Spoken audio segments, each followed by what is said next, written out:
ഭൂമി എന്ന് പറയുന്ന ആ ഒരു പൊതു സ്വത്തിനെ കുറിച്ചുള്ള ഒരു നല്ല കാഴ്ചപ്പാടുള്ള വ്യക്തികളെ ഉരുത്തിരിച്ചെടുക്കുക എന്നുള്ളതാണ് പരിസ്ഥിതി പ്രവർത്തനം.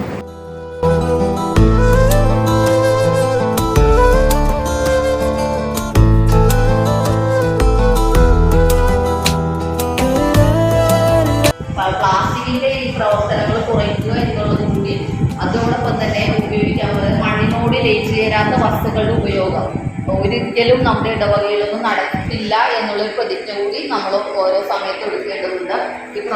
കഴിഞ്ഞ പ്രാവശ്യം ഞാൻ